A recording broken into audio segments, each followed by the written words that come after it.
AI already drafts your messages, fills in spreadsheets, and sets up meetings for you. But there's one thing it still can't touch. In 2025, that missing piece has become the deciding factor between feeling engaged at work or slipping into constant burnout. Think about it, like that email you meant to finish but abandoned the second a notification popped up. The core skill now isn't another clever app. It's how you use purpose and relationships to keep your focus steady. And in this video, I'll show you 3 short rituals you can try tomorrow to make that shift real. The productivity mirage of 2025. That's where we run headfirst into what I'd call the productivity mirage of 2025. On the surface, we're surrounded by more tools, automations, and AI assistants than any generation before us.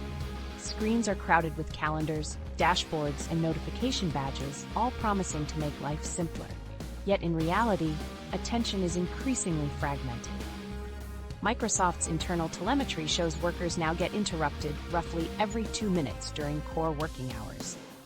This means focus is constantly shattered, and with it, the sense of clarity we thought these tools would deliver. The paradox emerges quickly. The more we adopt systems meant to help, the more scattered and exhausted we often become. Take the case of a young project manager. She sets up AI to draft reports, a collaboration board to sync her team, and an analytics dashboard to surface data instantly. At first, she feels lighter.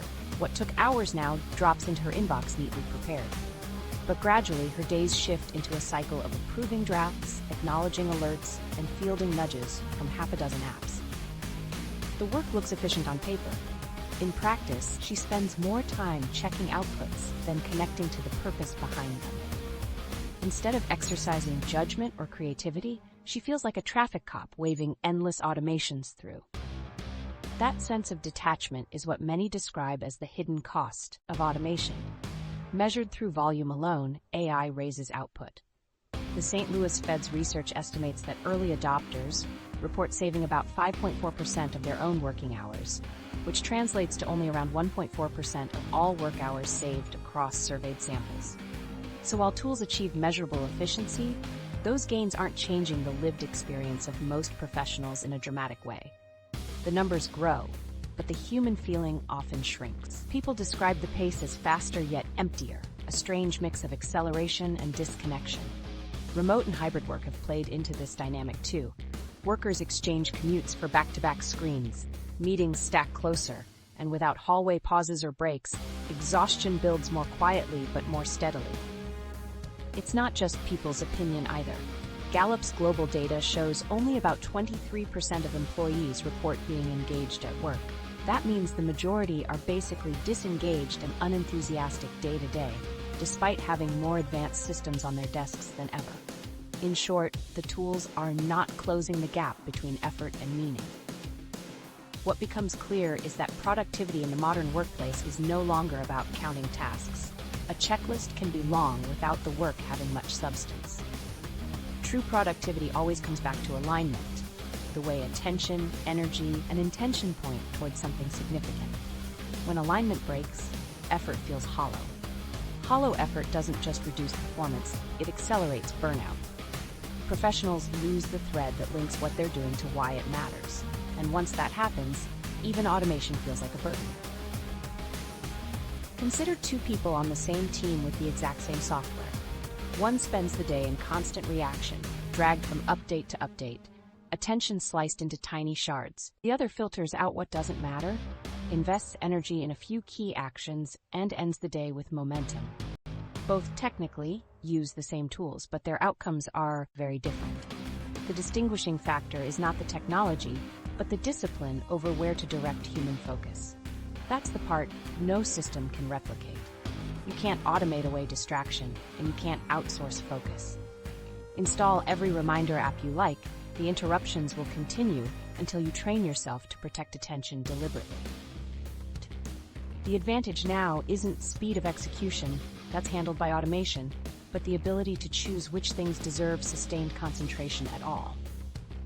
Deep focus, judgment, real creativity, and empathy exist only when a person decides to give energy without splitting it. The consequences of failing to do so are subtle but significant. A professional with an arsenal of AI helpers yet no practice of prioritization will often feel scattered and powerless, even if their task lists shrink. Meanwhile, someone who intentionally aligns their day to purpose can produce fewer outputs, yet create a stronger impact. That balance between volume and meaning, between being busy and being connected, is where the real divide lives in 2025. From a distance, it can look like productivity is everywhere. More reports generated, more meetings scheduled, more emails fired off. But walk closer, and much of it evaporates into shallow effort. This is the mirage. It appears abundant, but without grounding in meaning, it leaves workers depleted. Automation can streamline, yes, but only humans can anchor tasks to intention. Without that bridge, professionals risk trading their energy for throughput, while feeling increasingly disconnected from their own labor. And that leads us to the deeper question. If the systems can handle the busy work faster than we ever imagined, what is left for us? The answer doesn't lie in chasing the next platform or tool. It lies in rediscovering the part of productivity that machines can't simulate, our ability to anchor effort to purpose and to direct focus toward work that resonates. Why your why still matters. If machines now handle the bulk of routine work once packed into our calendars, the question isn't what they can do, but how we decide to use the space they leave behind. This has become the daily challenge for professionals in 2025. An AI tool can pull reports, format emails, or log meeting notes. But clearing those tasks doesn't automatically create progress. Many people find themselves shifting between endless dashboards and inboxes, mistaking constant motion for meaningful achievement. Without something deeper guiding those choices, the sense of accomplishment rings hollow. That's why having a clear why matters. Your why isn't abstract.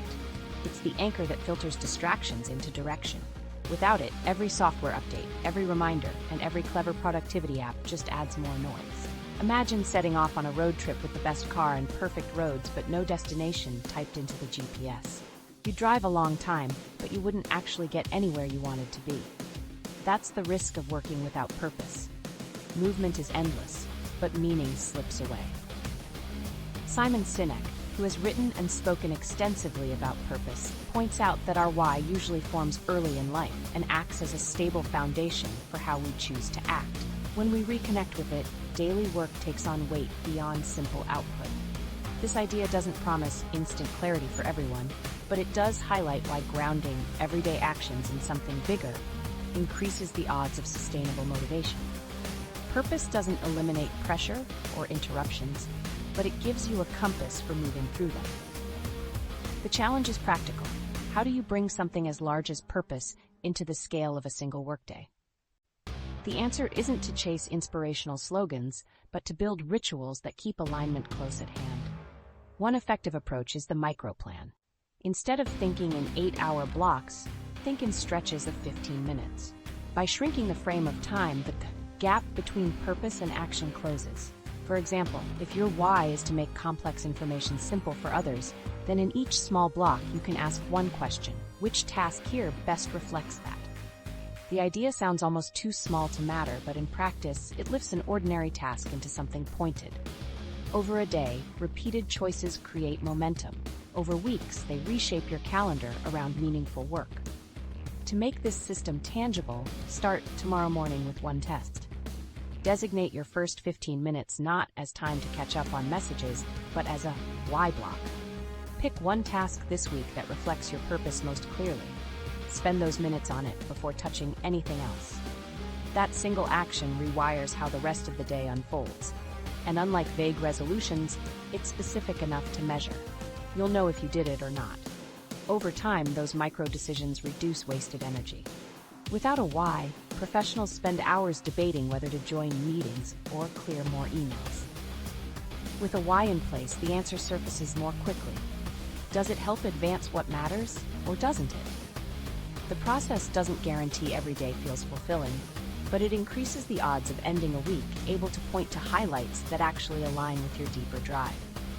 That alignment is what steadies motivation through hectic schedules and constant alerts. Examples show how this plays out. Take a product manager whose why revolves around building tools that reduce friction in collaboration. When facing back-to-back options, polishing slide templates, or improving customer feedback, they ask, which choice reduces friction for my users? That question cuts through competing demands. The decision becomes obvious, and their time creates value rather than busy work. Or consider a client service professional who links their why to helping people feel more confident in financial choices. Instead of blasting dozens of generic responses to client emails, they might slow down and craft 3 specific replies that ease concern. On paper, volume looks lower. In reality, impact strengthens. Those 3 clients walk away assured and loyal, which compounds long-term success far more than sending 30 quick replies ever could. What happens when purpose is ignored is equally clear. Workload grows, but meaning doesn't follow. Professionals report days that feel full but emotionally empty. That emptiness erodes resilience until disengagement sets in. One of the biggest threats in today's tech-driven workplaces. Unlike machines, people cannot power through indefinitely. They need to believe effort fits into a story that matters. Purpose provides that storyline, turning disconnected tasks into connected chapters. This shift also reframes how we treat time management. In earlier decades, speed and volume were central goals. Finish more tasks, squeeze more meetings into a single day. But time is no longer the scarcest resource. Attention is. And attention strengthens when it finds something to hold on to. Aligning tasks with your why is less about policing every minute and more about reminding yourself that each block belongs to part of your larger story. Even small adjustments act like resetting a compass.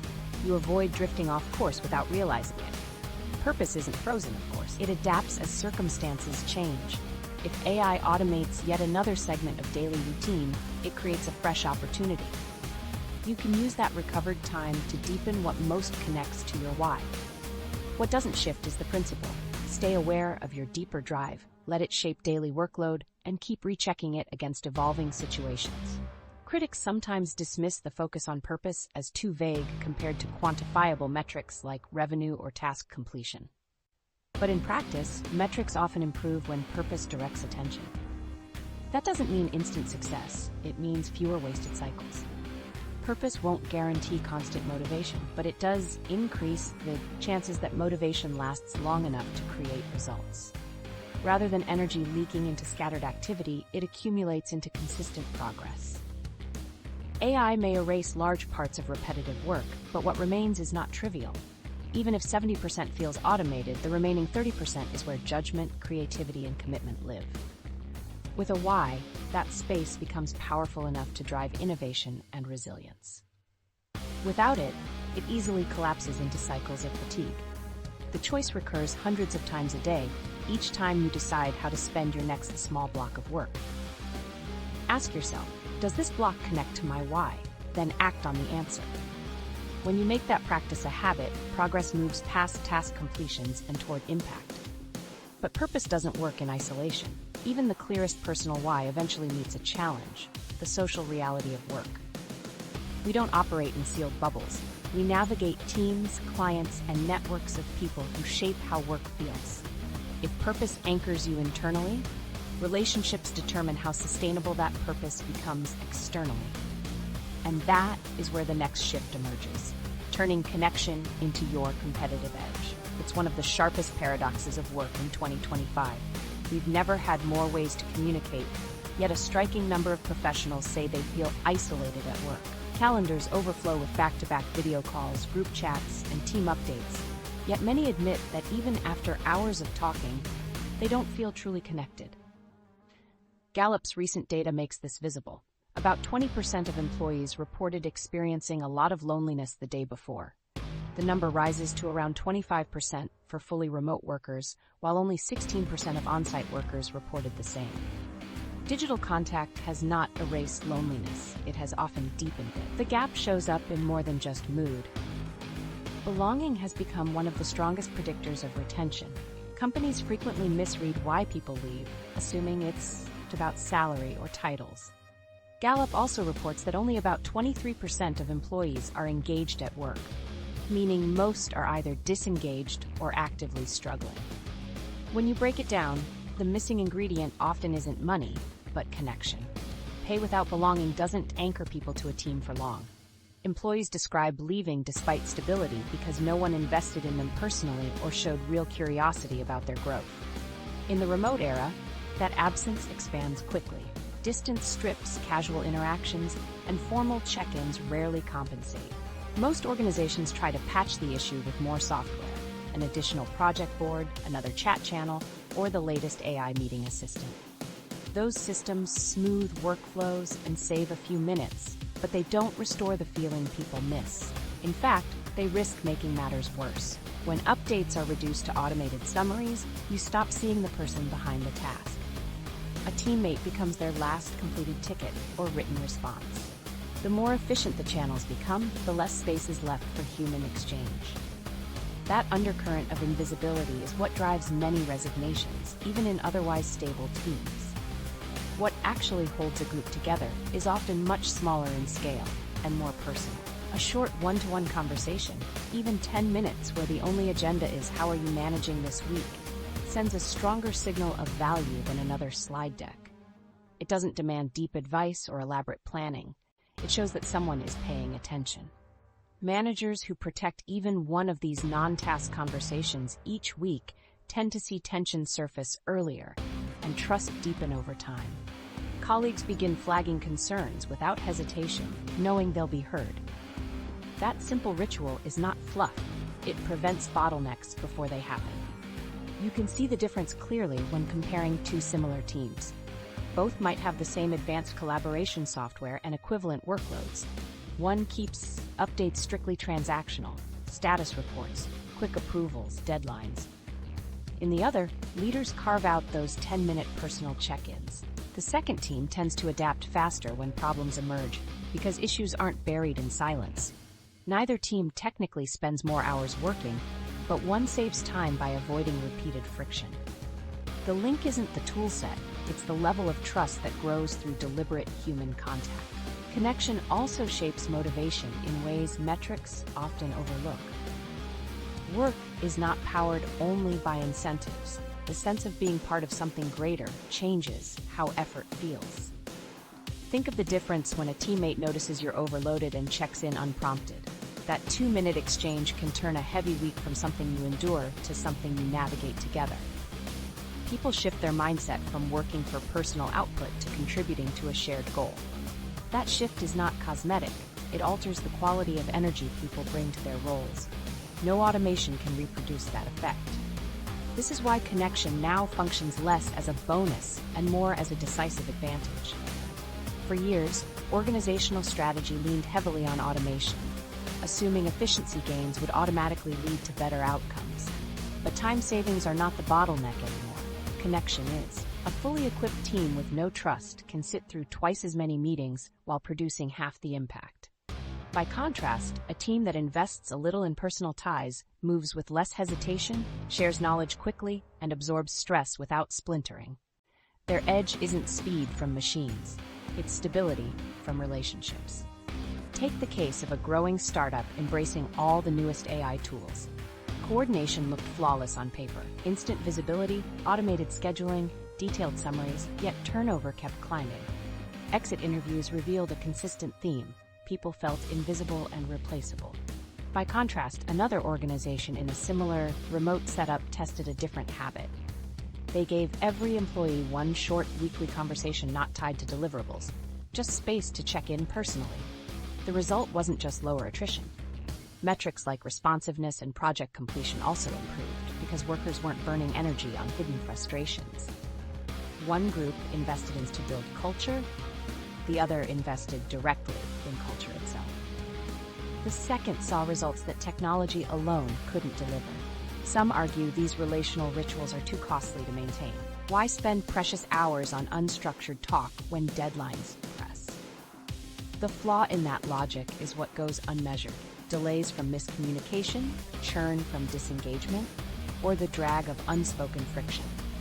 Those costs compound quietly. A 10-minute weekly check-in, on the other hand, can prevent days of rework caused by small misunderstandings. The return on that investment shows up not in an instant metric, but in smoother collaboration and fewer crises. Over a quarter, the difference is dramatic. It's also important to separate quality from quantity. Loneliness won't lift just because you join another video call. Endless group updates may even intensify it. What matters is whether conversations create space for honesty and acknowledgement beyond tasks. A single thoughtful 5-minute one-to-one can outweigh a week of transaction-heavy meetings. The guideline is simple. Don't confuse more interactions with real connection. Focus instead on whether the interactions that already exist leave people feeling noticed and supported. The larger lesson is that relationships are not noise around the work. They are part of the work. Building connection isn't an optional bonus to fit in after real tasks. It determines whether the rest of the tasks land effectively. For leaders, that means blocking time, even small amounts, for personal check-ins. For peers, it looks like asking about someone's load before diving into agenda points. These gestures are small enough to act on tomorrow, but powerful enough to change how teams function long-term. By reframing connection as an essential productivity tool, the mirage of busyness starts to fade. People can still work through screens without feeling distant. They can sustain demanding workloads without slipping into isolation because they are consistently reminded they are not carrying it alone. In 2025, competitive advantage doesn't hinge on who purchased the newest platform. It rests on who manages to weave consistent, intentional connection into the texture of daily work. That stability not only heightens efficiency, but also shields against deeper pressures undermining today's workforce. But what happens when the missing connection isn't only about performance, but about resilience itself? For some groups, especially those newest to the workforce, the absence of support doesn't just erode motivation, it accelerates exhaustion. And that growing strain is shaping one generation more than any other. The burnout trap Gen Z faces. Burnout is widespread and rising, hitting remote workers particularly hard. Many studies point to elevated risks tied to digital overload. One industry survey noted that 69% of remote employees reported increased burnout connected to constant digital communications. At the same time, executives themselves highlighted the issue, with 73% saying they perceived remote isolation as a major concern in earlier surveys. This combination, workers under strain and leaders alarmed, signals just how deeply burnout is cutting into the modern workplace. And among those most affected are younger employees navigating the early stages of their careers. For Gen Z, these conditions show up not as abstract data, but as lived experience. They enter the workforce already fluent in technology, skilled at presenting themselves online, and often able to project polished assurance in digital meetings. Yet what appears during a Zoom call may not represent the whole picture. Managers see confidence, while privately some of these same workers grapple with exhaustion, self-doubt, or uncertainty about belonging. The two versions rarely line up for long, which helps explain why so many younger employees shift jobs quickly. Employers notice the pattern, and teammates pick up on it too. Outward composure conceals gaps in resilience that become harder to sustain under constant pressure. The challenge lies in the environment itself. Work in 2025 is fundamentally unstable. Assignments accelerate, roles shift as companies reorganize, and automation erases responsibilities with little warning. In such a setting, resilience isn't optional. It's the baseline that allows any worker to adapt. Older colleagues often recall entering jobs in more stable times, where skills could develop before the pace increased. Younger professionals don't have that preparation window. They step straight into volatility, where cracks in coping strategies show almost immediately. Managers and thought leaders alike have voiced concern that younger workers are reporting lower levels of well-being and may be less practiced when handling ongoing stress.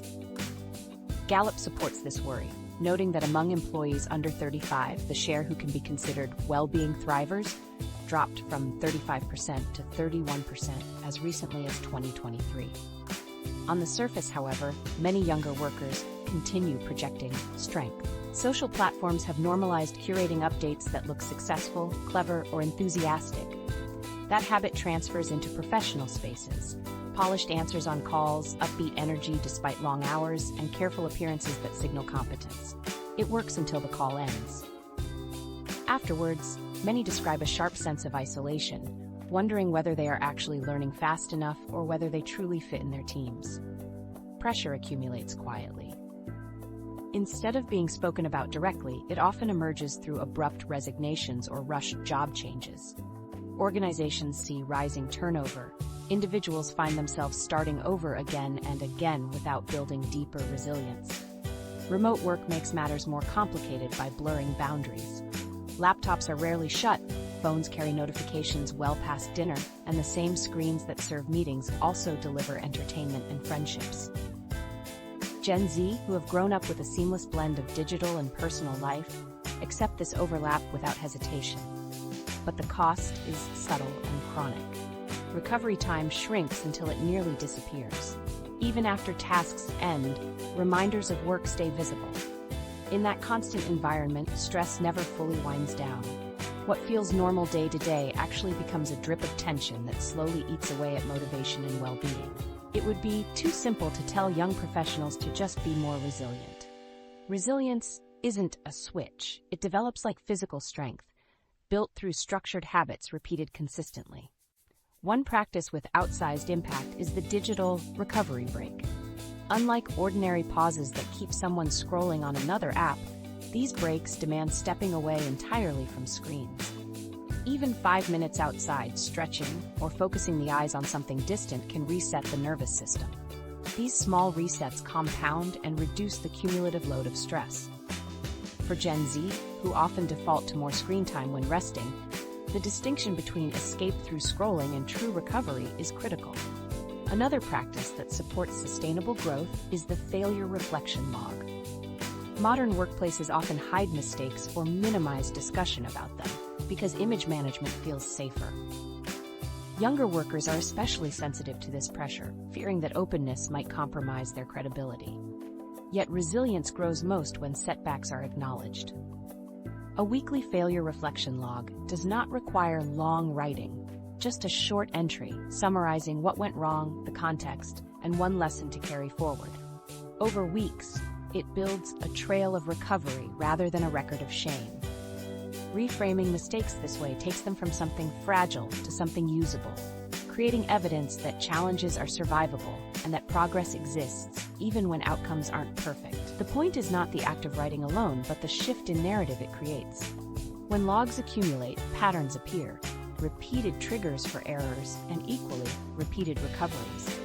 A professional who reviews these can see how often setbacks were overcome. That visibility transforms doubt. Instead of carrying quiet insecurity, they carry documented evidence that growth is occurring. The next time stress rises, they can point to prior entries that demonstrate survival through similar pressure. Gradually, the cycle of quitting early weakens because the habit of persistence has proof behind it. It's a form of training that builds psychological endurance, one short entry at a time. Embedding habits like these requires structure, not just willpower. Digital recovery breaks work best when treated like calendar items, not optional luxuries. For example, blocking 10 minutes after 90 minutes of deep work creates predictable recovery windows. Similarly, setting a weekly moment, Friday afternoon perhaps, to update the failure reflection log ensures reflection doesn't get postponed indefinitely. By turning these actions into part of the rhythm of work, professionals free themselves from relying on fluctuating motivation. Over time, the habits operate almost automatically. Employers can play a role too. Leaders have the chance to normalize resilience practices rather than leave young workers trying to invent coping methods alone. Simple cues during team check-ins, asking not only about tasks but about energy levels, signal that resilience has value. Managers can also allow and model screen-free pauses during long workshops or virtual meetings. When leaders show that resilience is not about pretending to be unshaken, but about using practical tools to recover, employees take the cue and follow. In those conditions, cultures shift away from silent struggle towards supported growth, and younger workers learn endurance rather than constant image management. Patience remains essential. Resilience accumulates slowly, through consistent repetition in the midst of normal work, not in one-off motivational talks or coaching sessions. For younger workers eager to advance quickly, pausing for reflection and breaks can feel like wasted time. Yet that time is what underpins lasting progress. Without it, early ambition collapses into exhaustion. With it, ambition stretches into a career that thrives over years, rather than stalls after the first difficult stretch. The counterintuitive truth is that slowing down when needed lets momentum sustain longer. Careers unfold more like long arcs than short bursts, and the ability to persist through disruptions ultimately defines what contributes meaningfully over decades. The burnout trap facing Gen Z is not inevitable. It emerges from a mix of remote isolation, blurred digital boundaries, and pressure to appear constantly accomplished. But patterns can shift. When younger employees adopt concrete rituals like digital recovery breaks or short weekly reflection logs, they begin generating their own evidence of durability. When organizations encourage and model these habits, departure rates shrink and trust grows. And when individuals understand that visible confidence is not the same as practiced resilience, they start investing in the latter. Confidence becomes rooted in action, not appearance. What comes out of this process is a different model for developing careers. One where resilience is learned deliberately instead of assumed. For professionals starting out, that choice determines whether their path is defined by frequent burnout and resets or by steady growth through challenges. For organizations, equipping young talent with these habits becomes both a human commitment and a strategic move toward long-term stability. Productivity is no longer just about speed. It's about having the stamina to carry momentum forward. And how individuals respond when work suddenly goes off track shows more about their capacity than any polished presentation ever could. Resilience as daily structure. When goals shift or projects unravel, the difference isn't in who faces setbacks, everyone does, but in how quickly people recalibrate. Some bend with the disruption and restart with steady focus. Others freeze, internalize frustration, and lose momentum for days. The distinction doesn't come from talent alone. It comes from whether resilience is built into the daily structure of their work. Most productivity advice assumes smooth conditions, neat schedules, clear deadlines, predictable progress. In reality, plans collapse often. Emails arrive late, meetings run over, data is missing, or market demands change overnight. Structures built for perfection snap under the first real strain. This is why resilience matters more than flawless planning. Productivity in unpredictable times is not about eliminating obstacles. It's about preparing yourself to absorb them without unraveling. Resilience is the preparation. Too often, though, resilience gets misinterpreted. It is framed as a personality trait some people naturally have and others don't.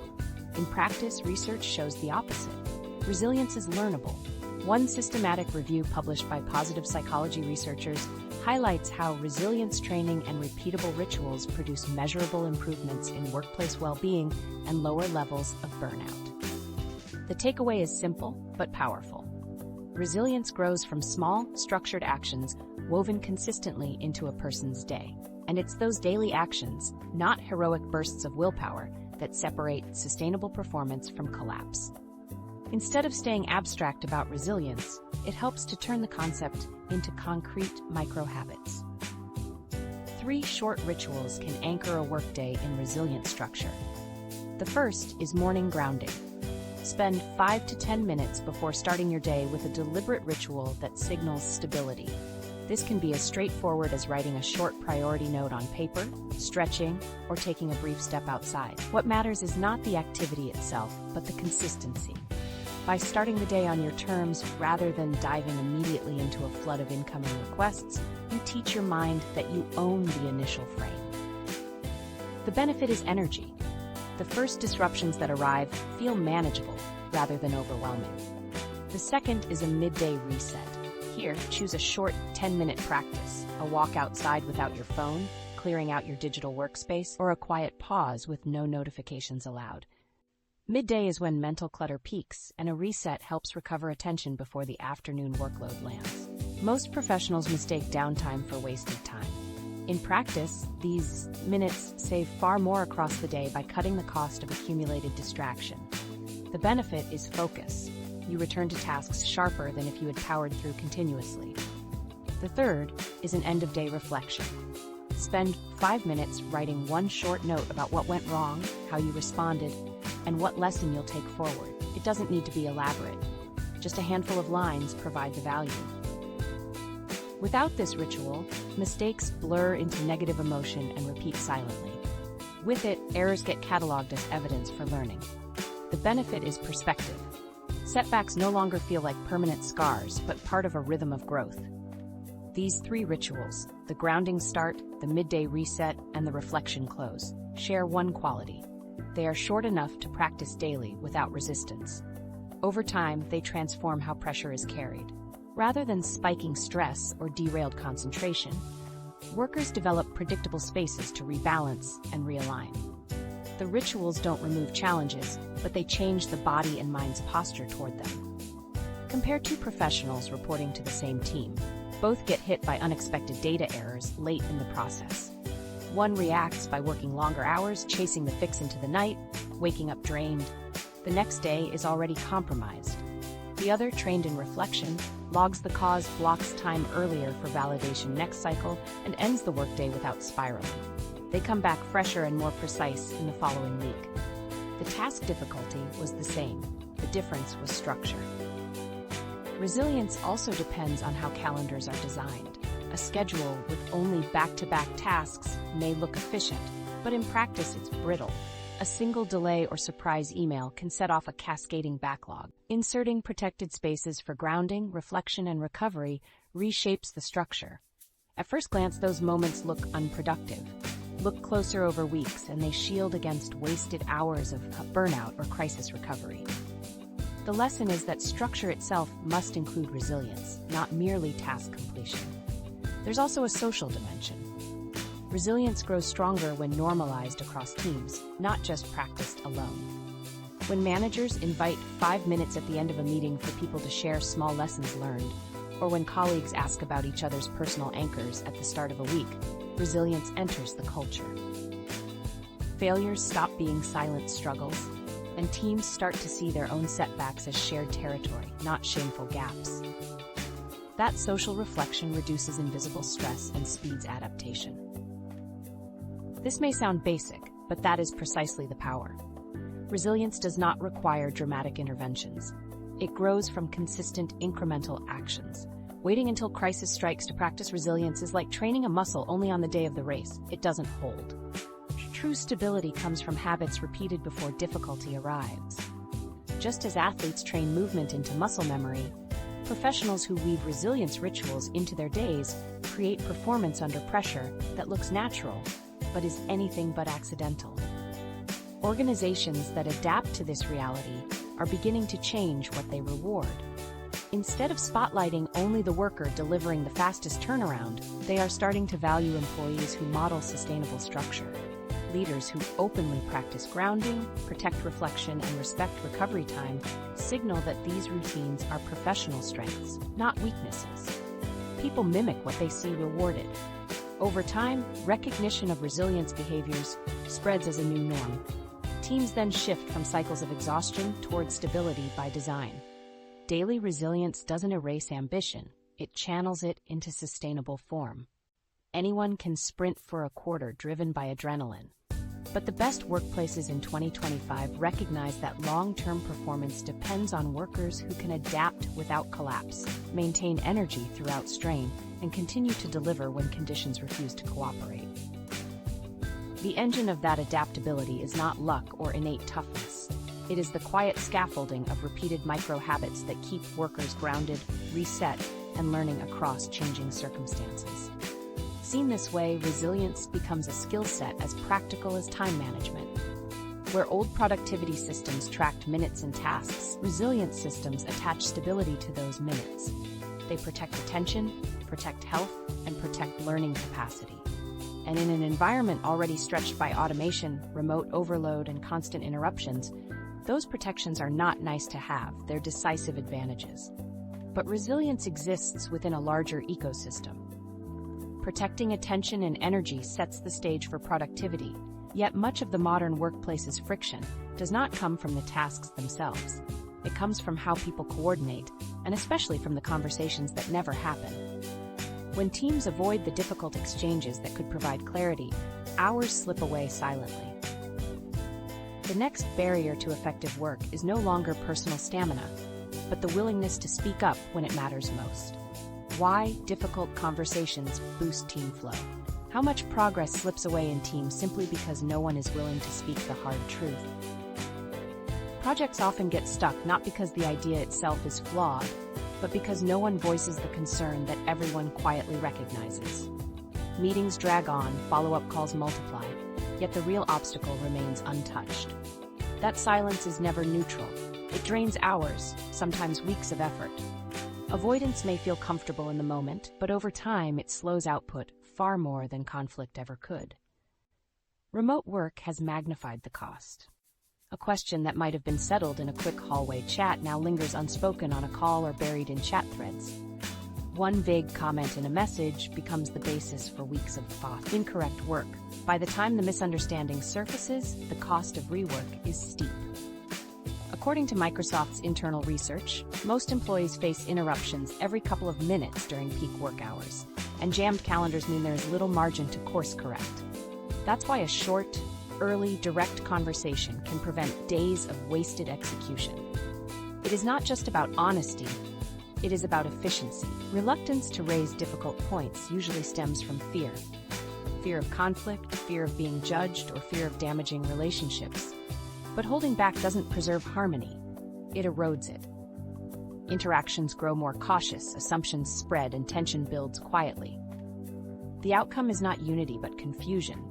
The meeting that ends without direction, or the project that derails because no one spoke plainly early on. The shift comes when difficult conversations are framed as productive acts instead of personal conflicts. A clear structure keeps them constructive. First, set intent. State the goal as solving the problem together, not blaming an individual. Second, use specifics. Describe the actual behavior or situation instead of vague generalizations. Third, secure an agreement. Outline what changes will happen next and who is responsible. Those 3 steps, intent, specifics, agreement, turn initial discomfort into clarity and action that the whole team can rally behind. Easy to remember, easier to practice. Consider a remote team where 2 members unknowingly duplicate work for weeks. Everyone suspected overlap, but no one raised it. When the duplication finally surfaced, the hours lost were extensive. Now imagine if, early on, one teammate had stepped in with a short 10-minute conversation. "I want to raise something that might save us time. Can I share?" Then clarified what looked like duplicated effort, suggested dividing responsibilities, and asked for confirmation. That single act could have rescued dozens of hours. What seems like an awkward interruption becomes, in reality, the most cost-effective meeting on the schedule. Technology does not replace this courage. Collaboration apps are efficient in recording updates, AI assistants can send recaps, and shared dashboards keep tasks visible. But tools cannot prompt the uncomfortable line that makes progress possible. Emojis and comments often create the appearance of smooth communication while masking the issues no one dares to mention. In the end, the illusion of alignment is more damaging than open disagreement. Only a person naming the truth clears the blockage. Honest exchanges accelerate work because clarity shortens decision time. Once everyone faces the same reality, options can be compared, solutions debated, and actions chosen without delay. Motivation also benefits. Few things sap energy faster than discovering that weeks of work missed the mark due to unspoken concerns. By contrast, employees in cultures where feedback flows freely tend to stay more engaged. They trust that effort will not be wasted on avoidable mistakes. Difficult conversations therefore sustain both speed and morale. At first, speaking up does feel risky. The anxiety can be high the first time someone raises a problem. What happens next is pivotal. If the group becomes defensive, silence returns. If people treat the contribution as useful and thank the person for raising it, others soon follow. In time, openness feels less like confrontation and more like the standard way of solving problems. Practice normalizes courage. Leaders set the tone here.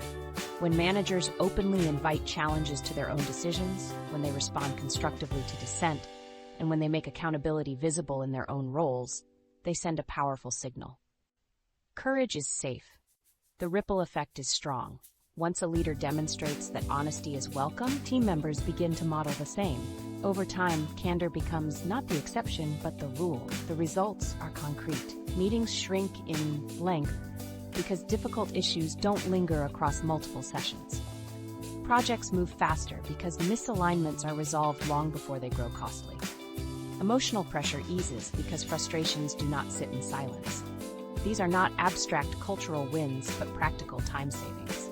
One structured 10-minute conversation to correct direction can prevent entire weeks of redundant work. On an individual level, professionals who can navigate these exchanges become invaluable. They aren't valuable because they always agree or always have the best ideas. They are valuable because they safeguard clarity. Teams trust them to reduce waste and surface obstacles before they metastasize into crises. In environments packed with automation and streamlined systems, this distinctly human ability, the courage to spark honest dialogue, creates a competitive edge technology cannot supply.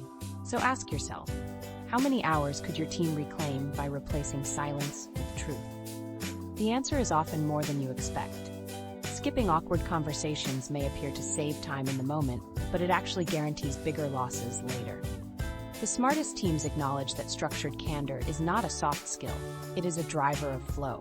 Work moves faster not because teams avoid conflict, but because they face it quickly, clarify what matters, and keep moving forward together. Still, directness alone is not enough. Raising issues clears the path, but sustaining collaboration over time requires something else entirely. Teams don't only need clarity about tasks, they need to feel that someone notices their strain, understands their perspective, and cares enough to support them through it. That element of work cannot be automated, and without it, any process soon begins to fray. AI can't do empathy. AI can schedule your meetings, block focus time, and even suggest which tasks to complete first. What it cannot do is register the pause in a colleague's response that signals overwhelm, or hear the flatness in someone's tone that suggests disengagement. Machines handle patterns, predictions, and timelines with precision. What they cannot do is feel or authentically respond in human ways. This difference may look subtle, but in practice, it determines whether a team tricks itself into thinking it's fine or actually thrives under pressure. Consider a manager who depends solely on dashboards and software. Output charts update automatically, progress bars turn green, and attendance reports remain flawless. On the surface, everything looks steady. Behind those numbers, though, an employee might be carrying stress that compounds each day. They meet every deadline while inching closer to burnout. AI will never flash a warning about their mental strain. To the system, tasks are complete and the team is healthy. But data can only tell one version of the story. The real picture emerges when a leader notices the uneven tone of someone's voice in a meeting or sees the hesitation before they accept another assignment. Without empathy to connect data with human experience, leaders risk mistaking activity for resilience. The gap exists not because technology is broken, but because it was never designed to capture the emotional core of motivation. Morale, trust, and engagement don't respond to optimized task sequences. They respond to being seen. Leaders who confuse efficiency with care unintentionally strip meaning from the work. Meetings are full, reports accurate, and schedules busy, yet people withdraw. The decline doesn't happen overnight. It seeps in quietly until motivation falls away. This contrast matters because workplace productivity isn't just a calculation of hours or outputs. It's the balance between capability and energy. Empathy strengthens energy in ways no tool can replicate. Listening without rushing to reply, acknowledging hesitation, asking follow-up questions about pressure.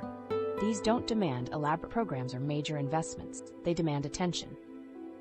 And when employees feel acknowledged, they recover faster from stress and sustain longer commitment. The metrics may not show it directly, but managers who practice this know the difference intuitively. Work gets done with fewer replacements, fewer errors, and far more loyalty. Picture two teams working under the same high-pressure deadlines. In one, the leader relies entirely on automated reports. The dashboards glow green, updates appear instantly, and the assumption is that things are on track.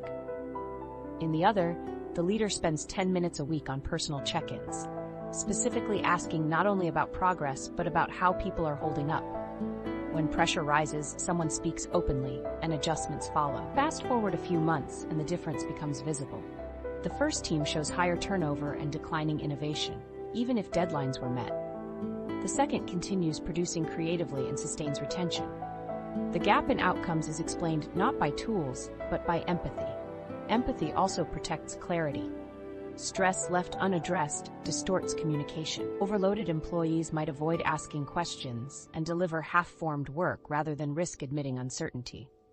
Others may communicate abruptly, causing teammates to misinterpret tone as hostility. Unchecked, these signals harden into mistrust and collaboration slows. Leaders practicing empathy soften this trajectory. By naming what they notice, "You look drained," or "This deadline seems heavy on you," they create space for honesty. That step makes correction easier before problems escalate. AI cannot offer that kind of exchange. It may flag that workloads are dense or deadlines tight based on datasets, but it cannot sit with someone who hesitated to speak or reframe expectations with warmth. Human presence connects to trust in ways code cannot. And when people receive that trust, they often rise higher than required output. They commit not because the system reminded them, but because they felt supported by someone they respect. That jump from compliance to commitment is drawn entirely from empathy. Colleagues experience the same pattern. A teammate who notices and checks in on someone who seems quieter than usual signals care. That check-in might seem small, but it diffuses pressure carried in silence. Over time, cooperation becomes less fragile. The team feels less like individuals racing separately and more like a group sharing responsibility. No algorithm can create that foundation. It emerges from human choices. This is why organizations must align tool adoption with human investment. McKinsey research recently highlighted that most employees are actually more open to responsible AI rollout than leaders assume. In fact, about 71% of employees said they trusted their own employer to deploy AI responsibly. That trust, however, comes with an expectation. Machines can enhance efficiency, but only leaders can provide assurance about safety, well-being, and meaning. If managers interpret AI as a replacement for care, they'll find themselves with efficient systems paired to disengaged humans. So what does empathy in practice look like for managers? It doesn't mean lengthy coaching sessions or dramatic interventions. Often it means using the time AI frees up to hold intentional, human-focused check-ins. 5 or 10 minutes set aside each week to ask about workload, stress, or simply how someone is doing. This minor investment often prevents hours lost to errors, delays, or resignations. Leaders don't need to solve every problem during these check-ins. Just listening and acknowledging lays a stronger foundation than any AI-built schedule ever could. The temptation will always be to push heavier reliance on tools, new dashboards, smarter assistants, more analytics. Each offers precision, but precision doesn't equal connection. An employee may comply with processes for months without ever feeling valued. Eventually, compliance falters, because humans rarely work at their best when they feel invisible. The risk isn't inefficiency in the short term, it's disengagement in the long term. Losing connection with even one team member costs far more than any additional dashboard can save. For individuals, practicing empathy requires no revolutionary skill. It is the daily practice of listening without interrupting, reflecting back what you understand, and responding without dismissal. Small things like validating someone's frustration or acknowledging a stressful week change the dynamic of an entire team, because when people feel safe to share, they communicate earlier, which stops problems from expanding unnoticed. The productivity benefit emerges not through output spikes, but through smoother collaboration with less rework. The irony is that empathy often looks slower in the moment. Meetings pause to check in, agendas adjust briefly, and leaders invest a few extra minutes in conversations. But those minutes are investments. They keep morale anchored, reduce turnover costs, and prevent project failures that would waste weeks. In the long run, empathy outpaces efficiency. Managers who misunderstand this build teams that appear strong, but slowly fracture. Managers who invest in empathy build teams that endure challenges and carry stability into the future. AI's rise does not lessen this need. If anything, it heightens it. As systems strip away busy work, what remains for humans are precisely the skills tools cannot provide: judgment, creativity, trust, and connection. Empathy sits at the center of all of these. It is not window dressing. It is a primary responsibility. Leaders who act with empathy anchor teams through instability. Teammates who practice empathy ensure collaboration delivers not just output, but resilience. In practice, this distinction defines the workplaces of 2025. Companies that rely only on precision risk becoming hollow, fast on the surface but brittle inside. Companies that weave empathy into daily routines may seem slower at moments, but they emerge faster overall by avoiding breakdowns. They retain people longer, spark voluntary energy, and sustain loyalty. Viewed over time, that is the true competitive advantage. So while AI can map your schedule and track your goals with exact timing, it cannot take the weight of stress off a person simply by noticing it. Only another person can do that. Only empathy turns efficiency into engagement that lasts. And as the balance of work continues shifting, the question facing professionals is how to move from individual capability to something larger: sustainability, belonging, and progress that extend beyond the self. From individual hustle to shared actualization. For years, professionals have been told that success rests on improving themselves alone. Tightening focus, tracking habits, refining diets, or testing out the latest productivity hacks. The message of hustle culture has been clear: keep optimizing your individual system until you break through. But after years of this, the ceiling is showing. People build meticulous workflows and log every detail into apps, yet the results feel flat. The evidence isn't in the numbers. They may look good. It's in how hollow progress can feel when it doesn't connect beyond the self. The problem isn't that ambition weakens. It's that the fuel source runs out quickly when effort stays trapped in personal silos. What starts as determination easily turns into exhaustion without the reinforcement of belonging. A person can map the perfect calendar, nail their tasks, and hold immaculate efficiency, but if every win is isolated, the momentum fades. Achievement without fulfillment creeps in. You finish what you set out to do, but without other people to share it with, what looked like productivity becomes emptier than expected. You can see this quiet gap in many workplaces. Professionals show up, check off goals, and submit flawless deliverables, but nothing about it feels shared. They speak less in meetings, avoid accountability outside their own progress boards, and retreat into their private productivity systems. On the outside, they look efficient. Inside, many wrestle with detachment. And organizations feel it too. Turnover rates stay stubbornly high, even when perks or remote options improve. Because no matter how efficient someone is on their own, they eventually leave if they don't feel connected. This is where shifting the frame matters. With AI now handling much of the mechanical execution, raw efficiency carries less of a competitive edge. If software can draft reports and sort resources in seconds, then perfecting personal workflows no longer sets professionals apart. What does is how they attach personal effort to collective outcomes. Moving from me productivity to we productivity is what makes performance sustainable. Self-discipline still matters, but shared accountability multiplies its value. Research backs up this new direction. Deloitte's 2025 workplace survey showed that younger employees, in particular, rank meaningful work, learning opportunities, and well-being alongside salary as their top priorities. It's not just about the paycheck, it's about development and belonging. This reinforces why adding yet another habit tracker or concentration hack won't carry engagement for long. People want to connect their ambition to purpose and to others, not just polish their individual routine. When individuals anchor their days inside collective structures, effort stretches further. One practical example is peer accountability pods, small groups of 2 or 3 colleagues who set aside a brief meeting each week. In these check-ins, each member states one meaningful goal tied to the team's shared purpose, then reports back the following week. The goals don't need to be grand, they need only link individual effort to the broader mission. The effect is striking. Knowing peers will ask creates a stronger tether than relying on self-motivation alone. It flips the burden of discipline from fragile willpower into steady external accountability. Belonging also lightens the load. A frustration that drags you down alone shrinks when a teammate acknowledges it directly. Even if they can't fix the issue, their recognition makes the weight feel shared. Think about athletes. They may run alone during training, but on race day, the sound of teammates or a cheering crowd re-energizes them. Humans perform better when connection turns struggle into something collective.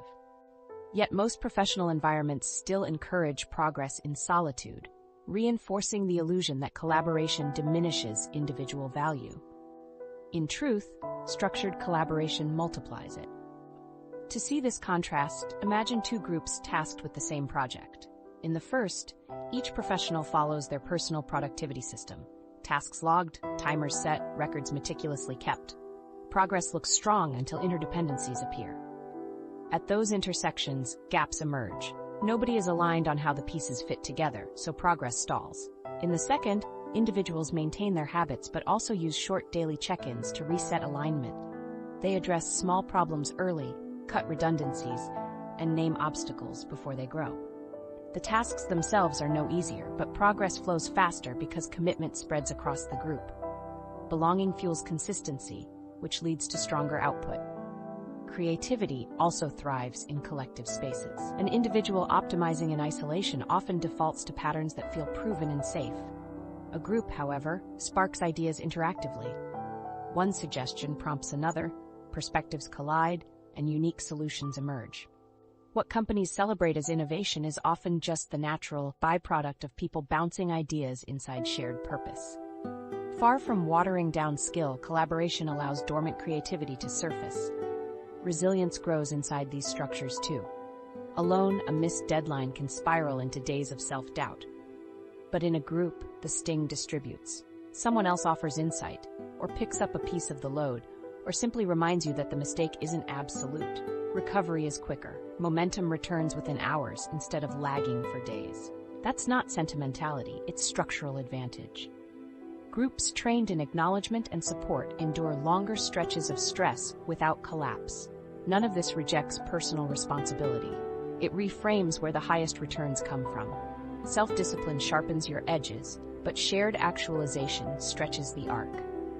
The most effective systems are simple: 3-person accountability pods, weekly team rituals that celebrate both effort and outcome, and intentional space for small shared wins. Each piece strengthens connection, turning solo excellence into something collective and durable. For professionals raised on hustle culture, this message may feel counterintuitive. The old playbook framed success as a solo race, every ounce of energy directed inward, every victory logged individually. That model shaped ambitious workers for years, but left an unmistakable void. The new reality is less about racing each other and more about synchronizing energy. Self-optimization provides a solid foundation, but it stops at the edges of the self. To break past that limit, people need structures built for belonging and mutual accountability. Think of it like this: personal hustle unlocks potential, but shared actualization releases it fully. Alone, you reach capacity faster. Together, momentum compounds. And in workplaces increasingly balanced by automation, it's not just a warm vision, it's a stark necessity. The organizations that adapt will stop asking only how individuals can optimize more minutes and start asking how teams can weave purpose into their collective days. So here's one experiment to try immediately. Form a 3-person accountability pod in your workplace or network. Each week, commit to one goal that connects to your group's shared mission. Keep the check-in short, 10 minutes but consistent. Report back on progress, not as punishment but as reinforcement. You'll start to notice subtle shifts: stronger follow-through, quicker recovery when setbacks hit, and a deeper sense of momentum. That small structure is the seed of shared actualization in practice. The lesson is clear. Hustle culture gave us personal drive. What today's environment demands is connecting that drive to structures of belonging.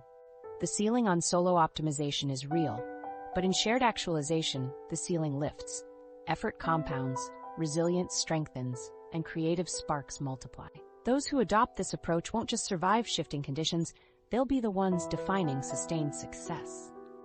And as belonging reshapes how we measure progress, another challenge emerges. Even in the best systems, attention still fragments under constant interruption. How professionals handle those fleeting, distracted seconds may decide whether shared structures thrive or fall apart.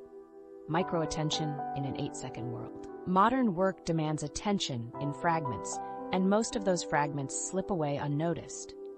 This is the heart of what we face in an age of constant interruptions, micro-attention in a world where focus feels scarce.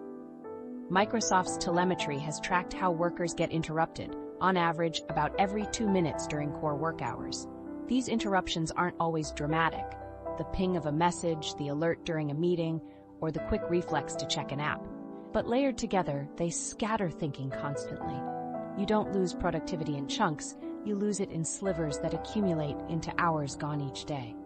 In practice, this looks like starting an important report and managing a few strong minutes of writing before the familiar ping of a chat window pulls focus.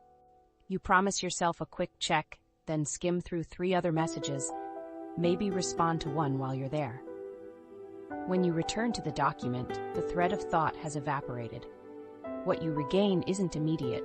It takes more than a dozen minutes just to re-enter the same level of concentration. Multiply this cycle by 20 or 30 interruptions in a single day, and you can understand why so many professionals describe being busy without feeling productive. Artificial intelligence hasn't solved this. It has amplified it in new ways. AI platforms now generate reminders to stretch, deadlines to prioritize, or nudges to start the most efficient task next. These prompts work well in isolation but train behavior in unintended ways. The more you rely on alerts to dictate action, the less you practice deciding focus for yourself. Over time, workers outsource the very decision of where to direct energy. It feels safe, but it weakens the mindful muscle of attention. Automation accelerates execution, yet risks leaving humans unable to sustain deliberate focus without being guided by another notification. The deeper cost is not just minutes but depth. Complex thought, whether in solving problems, drafting strategy, or creating something original, requires long stretches of uninterrupted engagement. When every few minutes brings a break, people spend entire days operating at the surface level. They respond and reply, but breakthroughs stall. On paper, they complete more items. In reality, the work stays shallow. The paradox is blunt. In a time of tools designed to boost productivity, people often feel less impactful than before. There are, however, simple practices that begin shifting attention back into conscious control. The first is what we can call the micro-reset. The concept is as short as it sounds. Each time you feel your focus slipping, instead of switching tasks automatically, sit still for a few seconds. In that pause, take a deliberate breath, release the impulse to jump screens, and recommit to the task already in front of you. This break isn't long, but repeated consistently, it disrupts the habit of drifting and centers attention. A practical template is aiming for 2 micro-resets per hour. Each one lasts only a handful of seconds, but their cumulative effect rewires how you respond to distractions across the day. The second practice is establishing focus zones. These aren't just blocks of time to work on tasks. They are protected spaces where you defend full presence.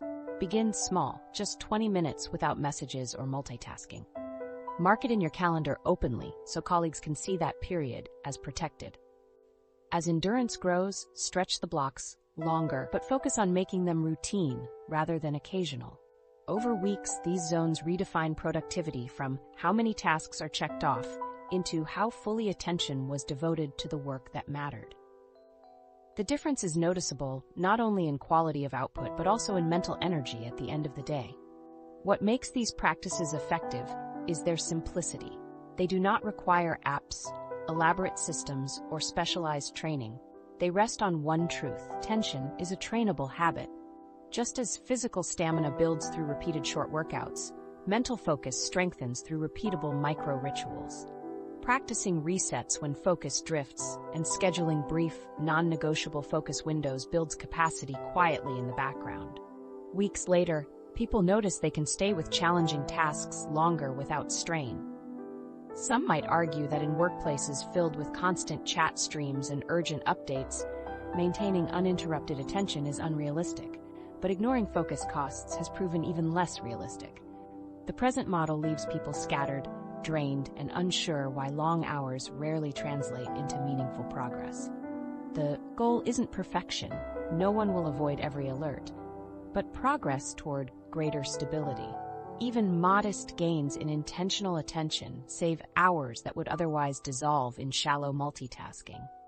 Technology itself is not the enemy of attention, but it must be used deliberately. Instead of letting notifications drip throughout the day, create boundaries, for example, checking messages only for 10 minutes at the top of the hour. Configure AI tools to suppress interruptions rather than generate more. Designed correctly, the same systems that fragment focus can become guardians of concentration. The difference comes down to design. If left on default, tools erode attention. If instructed well, they can protect it. These practices matter not only for individual productivity, but also for relationships. Remote work has made multitasking during meetings feel almost normal. Participants half listening while answering emails or skimming other documents. The result is shallow communication. Reclaiming micro-attention, even in seconds, transforms interactions. Giving a colleague 8 or 10 seconds of unbroken listening before responding signals attentiveness that software can't replicate. The other person feels heard, trust builds, and collaboration strengthens. This is another example of how seconds of intentional presence shape outcomes far larger than their duration. Building these new habits is gradual. Years of conditioning have trained professionals to jump at alerts, so shifting response patterns requires repetition and patience. The early gains feel small, but consistency leads to visible expansion in attention capacity. Where once 30 minutes of uninterrupted focus seemed impossible, later it becomes routine. Over time, the likelihood of entering flow states rises, not guaranteed every day, but consistently more often than before. The reward is not dramatic overnight transformation, but sustainable growth in presence. On a broader level, the distinction between scattered and trained attention may define the next phase of work culture. Automation guarantees volume. What remains human is discernment, depth, and purpose, qualities that depend directly on attention. Without control over where energy goes, all the additional output generated by tools remains shallow. With control, each task can be connected to judgment and creativity that technology cannot duplicate. Micro-resets and focus zones may sound modest, but they lay the daily scaffolding for meaningful results in a world of constant interruption. Practiced over months, these micro-rituals create a new rhythm. Instead of scattering between alerts, workers learn to pause, breathe, and recommit. Instead of shallow, distracted days, they weave intentional blocks into their calendars. The payoff is not only in more effective output, but also in healthier energy and steadier collaboration. Teams benefit when individuals protect attention because shared work flows with fewer errors and less rework. Attention, once guarded by habit, makes every system stronger. The question left for professionals is not whether the interruptions will continue. They will. The question is who takes ownership of directing focus. The flood of alerts designed by software, or the individual choosing where to give energy. Each pause and each focus zone shifts that balance back toward the latter. Over time, those choices don't just change productivity metrics, they shape whether work feels shallow or significant. And here's where another challenge comes in. Even with stronger attention, people can still stall when small failures pile up. Workloads don't only interrupt, they sometimes go wrong outright, and it's easy for mistakes to feel heavy enough to block momentum. How people respond in those moments, whether with shame, silence, or something lighter, becomes just as important as whether they stay focused in the first place. Humor and failure as fuel. Here's the unexpected truth. Some of the strongest productivity fuel can come from the moments we least enjoy at first, our failures, and the humor we find in them afterward. Think about it. No one remembers the day they executed everything with perfect precision. But people always laugh when you tell a story about presenting passionately on mute for 10 minutes, attaching the wrong final file, or watching your AI assistant botch a client email by mixing up names. These slip-ups are universal. The problem is that in the moment, they rarely feel funny. They feel heavy, embarrassing, and isolating. That heaviness lands because of shame. Small errors balloon in our heads until they feel like personal verdicts. Being 5 minutes late to a meeting becomes, I'm unreliable. Sending out 2 versions of a document becomes, I can't be trusted with details. Once you adopt those labels, mistakes stop being events and start becoming identities. Fear replaces momentum. You begin logging time, not in progress, but in hesitation. Yet here's the thing, everyone has these failures. The difference is most people bury them quietly, which only deepens the illusion that your mistakes are uniquely disqualifying. This is where humor plays a powerful role. Retelling a failure with laughter shifts its meaning. A story that once fueled self-doubt becomes a shared joke, and colleagues nod in recognition because they've been there too. Humor doesn't erase the error, it reframes it. Instead of lingering in shame, it becomes material for connection. In the process, you stop treating mistakes as stains and start treating them as shared milestones. Workplaces that laugh at honest blunders subtly protect people against burnout. The failure is no longer proof of weakness, it's proof that you're human. But laughter by itself isn't enough. Humor drains shame, but if you never follow it with reflection, the same mistakes just repeat. This is where resilience training research offers a useful model. Reviews of workplace programs show that reframing mistakes through humor and pairing it with reflective practice speeds recovery from stress and lifts well-being. In other words, the best growth comes from combining humor with a structured reflection step. Together, they form a loop. Joke to break the shame, then learn to break the pattern. A quick example makes this clear. A team once discovered they had submitted client slides with stock placeholder images still embedded. The embarrassment was immediate. Instead of pushing it into silence, the team lead joked about it openly at their next meeting. "Looks like clip art almost closed us a deal." Laughter softened the sting. But what mattered next was the reflection. He built a tiny safeguard into their workflow. No deck leaves without a peer review. From that point forward, their accuracy improved and their culture shifted away from fear. One small mistake, retold with humor and corrected with reflection, became the seed of lasting improvement. To make this process concrete, here's a simple two-step ritual you can use after your next blunder. Step 1. Tell the story lightly to a teammate. Keep it short, almost like a headline. "I just spent 10 minutes on mute giving my most persuasive pitch." This diffuses shame because you've reframed the event as an anecdote instead of a silent battle. Step 2. Write down one short, specific fix in a log. Something practical you can do next time to avoid a repeat. That could be double-check the mute icon before presenting, or always confirm slide decks with a peer on delivery day. The whole process can take 5 to 10 minutes. The immediate benefit is momentum. Instead of halting your day, you use the error as a pivot point. This ritual looks small, but its long-term effect is powerful. Humor keeps your identity intact. You're not a failure, you're simply a person who shared a mistake. The quick log note transforms the incident into context for growth. Over time, those notes add up. You can scan back through them weeks later and see a record of errors survived and lessons kept. That archive doesn't carry shame. It carries evidence. Each entry turns into proof that you've adapted before and can adapt again, reinforcing resilience rather than eroding it. Humor also strengthens memory. Cognitive research shows that we hold on to lessons better when they're tied to emotion, especially positive emotion. A scolding might make you nervous in the moment, but the nervousness fades.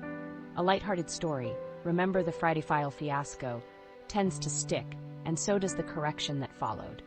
Humor acts as a memory device, making sure the lesson repeats less often. Teams that regularly laugh at their near misses don't ignore accountability. They preserve it in a way that people can recall when it matters most.